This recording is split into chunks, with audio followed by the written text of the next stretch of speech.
जय हिंद। दो टूक में आपका स्वागत है। कश्मीर के लोगों को, कश्मीर की आवाम को सैल्यूट करना चाहिए। क्यों? आज इस पर बात करेंगे।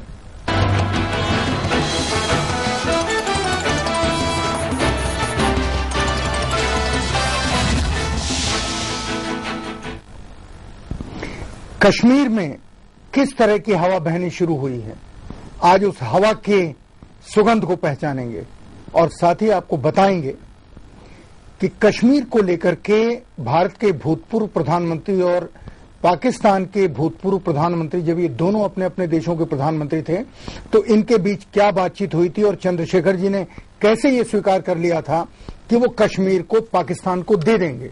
इतिहास का वो हिस्सा है, बहुत कम लोगों को मालूम है। आज आपको बताएंगे कि चंद्रशेखर जी ने कश्मीर देने की शर्त क्या रखी थी और क्यों नवाज शरीफ बहुत खुश हो गए थे। हम आपको उमर अब्दुल्ला के बारे में कुछ बताना चाहते हैं। उमर अब्दुल्ला जब से कश्मीर के मुख्यमंत्री बने, उनसे लोगों ने आशा की थी कि वो कश्मीर के मसलों का हल निकालने की दिशा में थोड़ी सी कोशिश करेंगे, पर उमर अब्दुल्ला ने अपने बारे में राय ये बनवा ली कश्मीर में कि वो दिल्ली के रिप्रेजेंटेटिव हैं, दिल्ली की बात कश्मीरियों से कहते हैं, कश्मीरियों के दर्द को समझते नहीं और कश्मीरियों की बात दिल्ली को समझाने की कुव्वत नहीं रखते। उमर अब्दुल्ला से ये आशा इसलिए थी कि वो फारूक अब्दुल्ला साहब के बेटे हैं और फारूक अब्दुल्ला शेख अब्दुल्ला साहब के बेटे हैं। शेख अब्दुल्ला साहब में सबसे बड़ी राजनीतिक शख्सियत माने जाते हैं और हर आदमी कश्मीर के साथ याद करता है। उमर अब्दुल्ला पिछले 4 महीनों से जो कर्फ्यू चल रहा था, उस कर्फ्यू के दौरान उमर अब्दुल्ला के ऊपर इनसेंसिटिव होने का आरोप लगा। कश्मीर लगभग बंद हो गया, आपस में तनाव इतना ज्यादा बढ़ गया कि उमर अब्दुल्ला की बात पार्टियों का डेलीगेशन लगभग हर वर्ग के लोगों से मिले, जो अलगाववादी नेता माने जाते हैं उनसे भी मिले, जो लोग मारे गए उनके घरों पर भी गए और उनके आने के बाद, दिल्ली लौटने के बाद उस प्रतिनिधिमंडल के कश्मीर में एक नई चीज शुरू हुई, क्योंकि उस प्रतिनिधिमंडल ने सरकार से कहा कि कश्मीर में स्कूल फौरन खोलने चाहिए, कश्मीर में बाजार फौरन खोलने चाहिए। कश्मीर में गिलानी साहब ने इसका विरोध किया, लेकिन इम्तिहान सर पर थे। लोगों ने कहा, सारे कश्मीर के लोगों ने, कि नहीं, स्कूल खोलने चाहिए। और ये आवाज जो लोगों के दिल की थी, वो इतनी ज्यादा आप अंदाजा नहीं कर सकते कि खामोशी की आवाज कितनी ताकतवर होती है। उमर अब्दुल्ला ने अपनी भाषा बदल दी। अब लग रहा है कि उमर अब्दुल्ला कश्मीरियों की तरफ से बोल रहे हैं। अब लग रहा है कि उमर अब्दुल्ला को कश्मीरियों का दर्द पता है। अब ये लग रहा है कि उमर अब्दुल्ला, जो लोग मारे गए, जो बच्चे मारे गए पिछले 4 महीने के दौरान, उमर अब्दुल्ला उनका दर्द समझते हैं।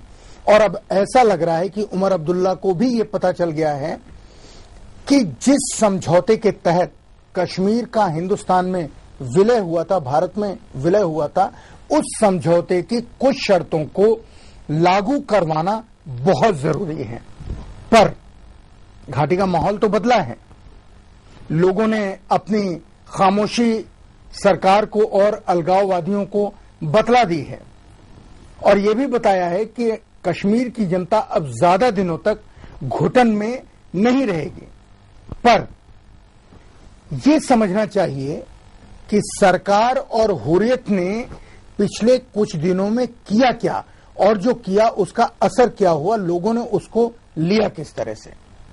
कश्मीर की वादियों में बंदूकों की आवाज थम गई है। नारेबाजी अब सुनाई नहीं देती। कोई पत्थर फेंकने सड़क पर नहीं आ रहा है। पुलिस रिहायशी इलाके से चौकियों को हटा रही है। हुर्रियत का रुख भी नॉर्मल हो गया है।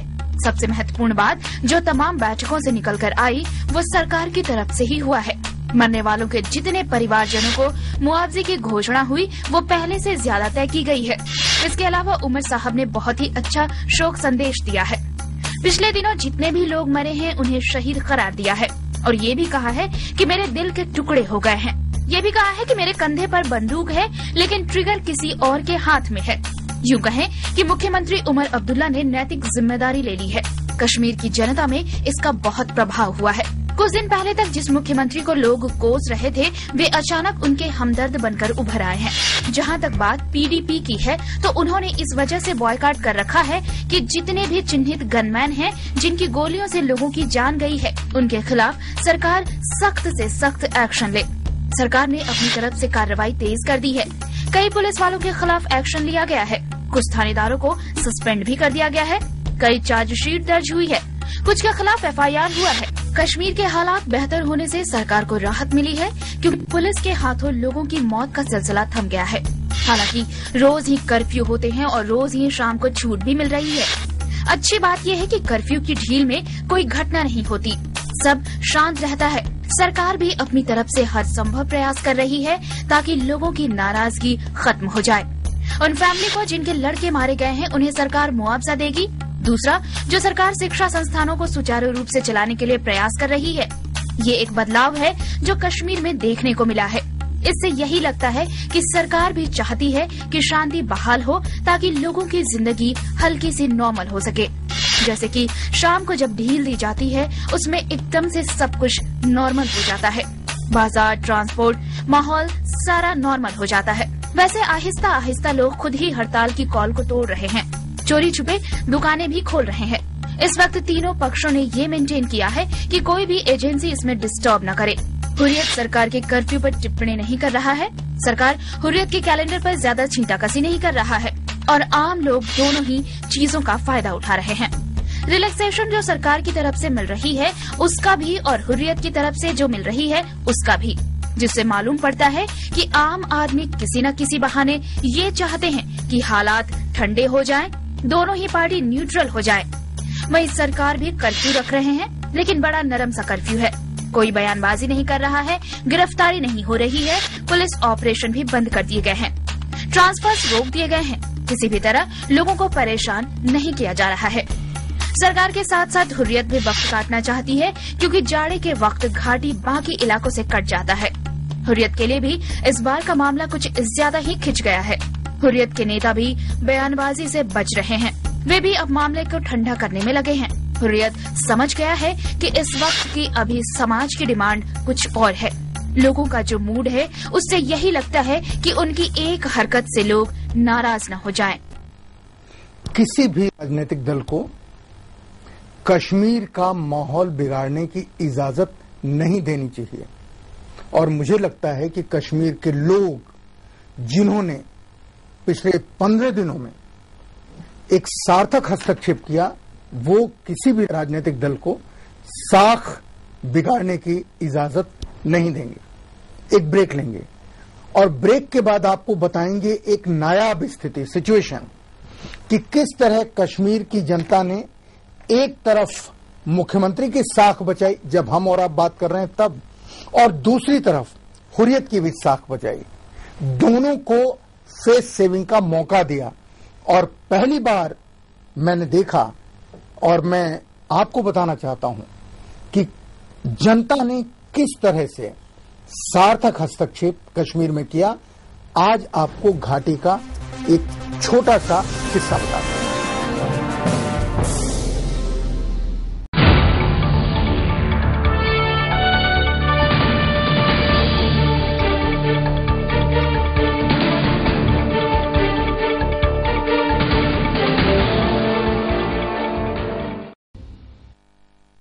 ब्रेक के बाद दो टूक में आपका स्वागत है। अब आपको बताते हैं कि कश्मीर की जनता ने किस तरह से अपने मुख्यमंत्री उमर अब्दुल्ला की साख बचाई और दूसरी तरफ कैसे हुर्रियत की भी साख बचाई और हुर्रियत को अपनी नजरों में या लोगों की नजरों में गिरने नहीं दिया। कश्मीर में पिछले दिनों क्या घटा, कश्मीर घाटी में किस तरह के हालात रहे, इसका हाल आपको बताते हैं। कश्मीर में शांति बहाली के पीछे सरकार या हुर्रियत या फिर दिल्ली से गए सर्वदलीय डेलीगेशन का कोई रोल नहीं है। लोगों का जज्बा और बच्चों के बिगड़ते भविष्य को देखते हुए कश्मीर की जनता शांति बहाल करने सड़कों पर आ गई। पहले एक निकला, फिर दूसरा, फिर हुजूम निकलने लगा। सब लोगों की जुबान पर बस एक ही बात थी कि बस अब बहुत हो गया। 4 महीने से बंद, कर्फ्यू, हड़ताल और हिंसा को झेल रही जनता इस बात से परेशान हो गई कि अगर ये सब चलता रहा तो उनके बच्चों के भविष्य का क्या होगा। स्कूल और कॉलेजों में परीक्षा होने का वक्त आ गया है। अभिभावकों का एक बहुत बड़ा वर्ग खड़ा हो गया, जिसने कहा कि हमारे बच्चों के इम्तिहान होने दीजिए, कुछ भी हो जाए, आप अपनी लड़ाई अक्टूबर के बाद छेड़िए, लेकिन अभी बच्चों की परीक्षाएं होने दीजिए।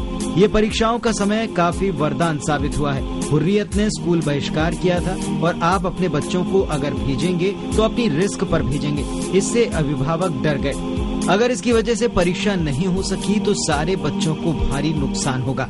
यही वजह है कि दिल्ली से जब सर्वदलीय टीम गई तो लोगों ने यही कहा कि आपको जो कुछ करना है कर लें, शांति के लिए जो भी प्रयास करना है कर लें, लेकिन कश्मीर की शिक्षा व्यवस्था को इस हंगामे से दूर रखें। इसके अलावा स्कूल में ताले लगने के खिलाफ कई बच्चे सड़कों पर ये मांग करने उतरे कि हमें परीक्षा देने दी जाए। कश्मीर के लोगों की बस एक ही अपील थी कि हमारे बच्चों का करियर बचाइए। इन लोगों की एक ही मांग थी कि राज्य सरकार उनकी इस मुहिम में पूरी तरह सहायता करे, स्कूलों को सुरक्षा दे ताकि बच्चे स्कूल और कॉलेजेस में जा सकें और स्कूल, कॉलेज व यूनिवर्सिटी लेवल की जितनी भी परीक्षाएं हैं वो सही वक्त पर हो जाएं, ताकि विद्यार्थियों का साल बर्बाद न हो। सरकार ने भी लोगों के मूड को समझा और जरूरी आदेश जारी किए। सरकार की तरफ से ये कहा गया कि परीक्षार्थियों के पास जो एडमिट कार्ड है उसे कर्फ्यू पास मानकर बच्चे यूनिवर्सिटी पहुंच सकते हैं। पुलिस को कह दिया गया कि ऐसे विद्यार्थियों को रोका न जाए। इस तरह छात्र घरों से बाहर निकलने लगे और कॉलेज व स्कूलों में जाकर परीक्षा दी। श्रीनगर के जितने भी बड़े स्कूल हैं, उन्होंने भी स्कूल को खोला, लेकिन स्कूल बस की सेवाएं बंद कर दी। इन स्कूलों ने कहा कि बच्चों को स्कूल पहुंचाने और ले जाने की जिम्मेदारी अभिभावकों की होगी। छात्रों के अभिभावकों ने भी इस स्थिति से निपटने के लिए अपना पूरा समर्थन दिया। लोगों ने कहा कि अगर बसें नहीं भी आती और सुरक्षा बल स्कूल जाने वालों पर पाबंदी नहीं लगाते तो हम बच्चों को स्कूल पहुंचा देंगे। कश्मीर में ये सब बड़ी शांति से चल रहा है। यहाँ कर्फ्यू में भी स्कूल खुले हैं, बच्चे स्कूल जा रहे हैं। अगर अभिभावक साथ हैं तो ठीक, अगर साथ में वो नहीं हैं तब भी बच्चे स्कूल जा रहे हैं। स्कूल बसें इसीलिए बंद करा दी गयी क्योंकि उन पर हमले होते थे और हमलों से न्यूज बनती थी। लेकिन जब से लोगों ने अपनी गाड़ियों से बच्चों को स्कूल पहुंचाना शुरू किया है तब से पथराव बंद हो गया है, क्योंकि किसी एक कार पर पथराव करने से कोई खबर नहीं बनती और लोगों के समर्थन खोने का खतरा बढ़ जाता है। इसलिए बच्चों के स्कूल कॉलेज जाने के बहाने से ही सही कश्मीर में जिंदगी सामान्य हो गई है, क्योंकि हालात को ठंडा करने में इसका बहुत बड़ा योगदान है। कोई भी परीक्षा स्थगित नहीं की गई। बोर्ड ऑफ स्कूल एजुकेशन ने, यूनिवर्सिटी ऑफ कश्मीर ने ये ऐलान कर दिया कि हर बच्चा अपने एडमिट कार्ड को कर्फ्यू के दौरान प्रयोग कर एग्जाम देने पहुंच जाएगा। उससे सारी सख्ती टूट गई। फिर चाहे वो सरकार की थी या हुर्रियत की, एक आदमी निकला, 10 आदमी निकले, कतारें निकलने लगी और फिर हुजूम बढ़ता गया। धीरे धीरे वो सन्नाटा खत्म हो गया। ये एक ऐसा विषय था जिससे कश्मीर का हर परिवार परेशान था। सबको अपने बच्चों की चिंता सता रही थी। बंद का समर्थन करने वाले संगठन और नेता सब खामोश हो गए। उन्हें अब समझ में नहीं आ रहा था कि वो क्या करें। इससे कई फायदे हुए। कश्मीर की जनता के साथ सरकार और हुर्रियत सबको राहत मिली। हुर्रियत को लगा कि ये एक ऐसा वक्त है, अगर अब कोई बयानबाजी हुई और स्कूल कॉलेज बंद रहे तो जनता उनकी बातों को मानने से इनकार कर देगी। साथ ही इतने दिनों तक डेडलॉक से कोई फायदा उठाने में कामयाबी नहीं मिली। हुर्रियत ने स्थिति का जायजा लिया और इंतजार करने लगे कि देखते हैं ऊंट किस करवट बैठता है, लोगों का क्या मूड है। हुर्रियत अपनी साख बचाने के लिए लोगों पर किसी भी चीज को ज्यादा थोपने से बचती रही। माहौल ये बन गया है कि सब यही चाहने लगे हैं कि बच्चे जल्द अपनी डेली रूटीन में वापस आ सकें। नौकरी करने वाले लोग अपनी ड्यूटी पर जाने लगे। लोगों के इसी मूड को देखते हुए अब हुर्रियत भी चुप है और किसी भी भड़काऊ बयानबाजी से बच रही है। इसीलिए जनता को सैल्यूट करने का मन करता है। जनता जब चाहती है अपना फैसला ले लेती है। स्कूलों ने कहा हम बस नहीं चलाएंगे, क्योंकि डर था कि बस चलेगी तो वो तत्व जिन्हें अलगाववादी कहा जाता है वो पत्थर चलाएंगे। अपनी अपनी गाड़ी में लोग बच्चों को लेके गए। पहले एक निकला, फिर 10 निकले, फिर हुजूम निकल पड़ा और कश्मीर की जनता ने दोनों की साख भी बचाई और कश्मीर को नॉर्मलिटी की तरफ भी ले जाने की कोशिश की। अभी जब हम और आप बात कर रहे हैं, कश्मीर में जनता की तरफ से पूरी की पूरी सामान्य स्थिति है। सरकारी अधिकारी जो मजा ले रहे थे छुट्टियों का, उनको भी लगा कि नहीं, स्कूल खुलने चाहिए, काम होना चाहिए। अगर बच्चों का एग्जाम नहीं हुआ, बच्चों का साल खराब हो जाएगा। एक छोटा सा ब्रेक लेते हैं और ब्रेक के बाद आपको वो घटना बताएंगे जो घटना कश्मीर से जुड़ी हुई है और जिसमें भारत के भूतपूर्व प्रधानमंत्री चंद्रशेखर ने पाकिस्तान के भूतपूर्व प्रधानमंत्री, जब दोनों अपने देशों के प्रधानमंत्री थे, किस तरह वायदा कर लिया था कि वो कश्मीर पाकिस्तान को देने के लिए तैयार हैं, बशर्ते। इस बशर्ते के बारे में बात करेंगे ब्रेक के बाद।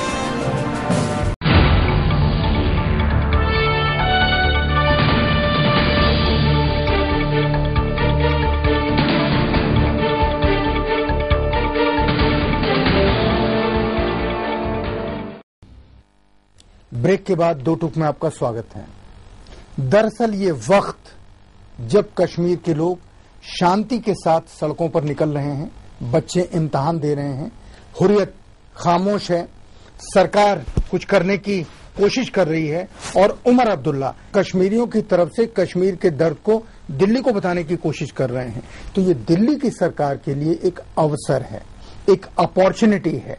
कुछ चीजों के बारे में फैसला कर कश्मीर के लोगों से बातचीत करनी चाहिए और कश्मीर के लोगों को उस बातचीत में शामिल करना चाहिए और ये भरोसा दिलाना चाहिए कि कश्मीर की समस्याओं के ऊपर दिल्ली उतनी ही गंभीर है जितनी वो यूपी, बिहार, राजस्थान, मध्य प्रदेश की समस्याओं को लेकर के गंभीर है। उसके लिए कश्मीर उतना ही महत्वपूर्ण है जितना पंजाब और हरियाणा। इस अपॉर्चुनिटी का इस्तेमाल अगर सरकार ने इस बीच में नहीं किया, और इसकी जिम्मेदारी उन लोगों की भी है जो दलीय प्रतिनिधिमंडल के सदस्य के नाते कश्मीर गए थे, लोगों से मिले थे और वायदा करके आए थे कि वो सरकार के ऊपर दबाव डालेंगे और सरकार से कश्मीर की समस्याओं का हल निकलवाएंगे। मैं फिर कहता हूं, इसकी जिम्मेदारी सरकार से ज्यादा सर्वदलीय प्रतिनिधिमंडल की है जो संसद के प्रतिनिधि के नाते कश्मीर गया था। कश्मीर की स्थिति अब ऐसी हो गई है कि हिंसा, बंद और हड़ताल से लोग परेशान हैं और हुर्रियत की अपील को लोग नजरअंदाज करने लगे हैं। वे बस चाहते हैं कि जैसी स्थिति है बस वैसी ही बनी रहे और हिंसा का दौर खत्म हो। हुर्रियत के तेवर भी अब नरम हो गए हैं। सड़कों पर गाड़ियां आने जाने लगी हैं। सख्ती माहौल खत्म हो चुका है। रिहायशी इलाकों से पुलिस चौकियों को हटाया जा रहा है। सबसे बड़ी बात, उमर अब्दुल्ला के प्रति आम कश्मीरी का विश्वास बढ़ा है। ऐसे में भारत सरकार और जम्मू कश्मीर की सरकार के सामने ये एक सुनहरा मौका है जिसमें कश्मीरी आवाम का दिल जीता जा सकता है। लोगों को तुरंत किसी समाधान की अपेक्षा तो नहीं है, लेकिन सब यही चाहते हैं कि सरकार समाधान निकालने की तरफ कुछ पहल जरूर करे। इससे दो फायदे होंगे, लोगों की नाराजगी खत्म हो जाएगी और सरकार को वक्त भी मिल जाएगा। सरकार को कुछ बिंदुओं पर तुरंत अमल करना होगा। इसमें सबसे महत्वपूर्ण ये है कि हिंसा किसी भी कीमत पर न हो। करीब 60 लड़कों को पिछले कुछ दिनों में पत्थर चलाने के जुर्म में जेल भेजा गया, उन्हें रिहा किया जाना चाहिए और जिन लोगों की मौत हुई है उनके परिवार वालों को 5-5 लाख का मुआवजा देने की जरूरत है। इसके अलावा सरकार ने जो पब्लिक सेफ्टी एक्ट में बदलाव करने का वायदा किया है उस पर ठोस कदम उठाने की जरूरत है। ये विषय ऐसे हैं जिस पर कश्मीर के लोगों की निगाह टिकी है। इन सारी चीजों पर सरकार कब अमल करती है, लोग उसका इंतजार कर रहे हैं। सरकार जितना जल्द इन मामलों को निपटाएगी, लोगों का गुस्सा उतना ही जल्द खत्म होगा। सरकार की तरफ से अक्टूबर महीने में परीक्षा देने की छूट दी गई है। ऐसा ही कुछ नवंबर और दिसंबर में करना होगा ताकि जनता को लगे सरकार जरूरी कामकाज के साथ साथ समस्या का हल निकालने के प्रति भी सजग है। सरकार का ये पहला काम होगा कि वो अपने आचरण से कश्मीर की जनता में नेतृत्व और सरकार की साख मजबूत करे। इसके बाद हुर्रियत की मांगों पर ध्यान देने की जरूरत पड़ेगी। हुर्रियत ने अपना जो 5 सूत्रीय कार्यक्रम दिया था उसमें armed forces special powers act, autonomy, मानवाधिकार, नौजवानों की रिहाई और सार्वजनिक सुरक्षा आदि शामिल हैं। सरकार अगर कश्मीर में अमन और शांति स्थापित करने की कोशिश करना चाहती है तो ये जरूरी है कि कश्मीर के लोगों का पहले दिल जीता जाए। अब आपको बताते हैं कि कश्मीर को देने की बात भारत के प्रधानमंत्री चंद्रशेखर ने 1991 में मान ली थी।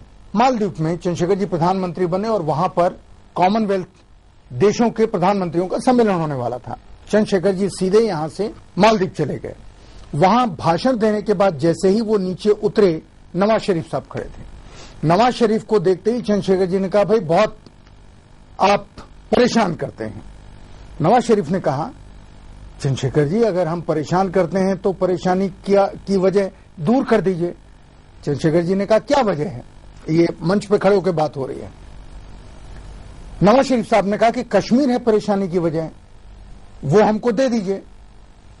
चंद्रशेखर जी ने कहा, जाओ कश्मीर तुमको दिया, आओ बात करते हैं। नवाज शरीफ साहब बहुत खुश हो गए और चंद्रशेखर जी के साथ उनके कमरे में चले गए।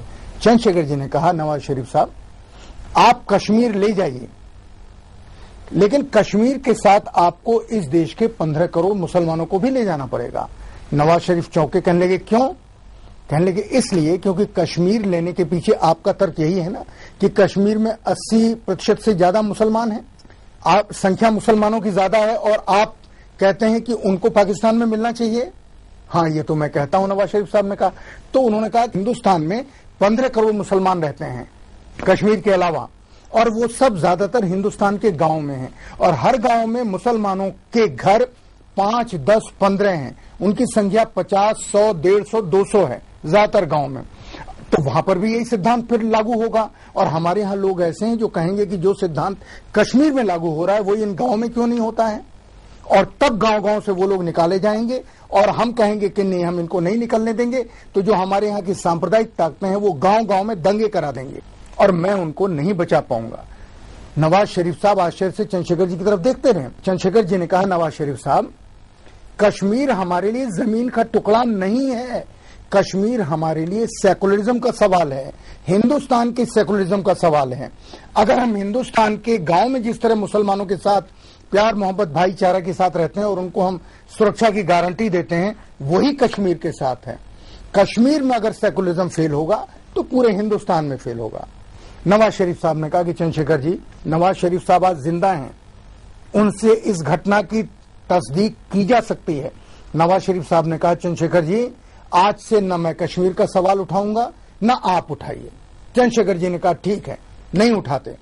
इसके बाद नवाज शरीफ साहब ने चंद्रशेखर जी से कहा कि मैं आपको भाई साहब कह सकता हूं? उन्होंने कहा कि क्यों नहीं कह सकते हो? तो उनका, भाई साहब मैं आपके यहां हॉटलाइन लगवा रहा हूं, आप परमिशन दे दीजिए। उस घटना के बाद दोनों प्रधानमंत्री हॉटलाइन पे अक्सर आपस में बातचीत करते रहे और ये तब तक चला जब तक जनरल परवेज मुशर्रफ, जो उस समय उनके सेनाध्यक्ष बाद में बने, उन्होंने कश्मीर में कारगिल की लड़ाई के रूप में हस्तक्षेप नहीं किया। ये घटना आपको इसलिए बतानी जरूरी है कि हमें कश्मीर के लोगों को उसी तरीके से समझना चाहिए जिस तरह हमारे बाकी लोग हैं।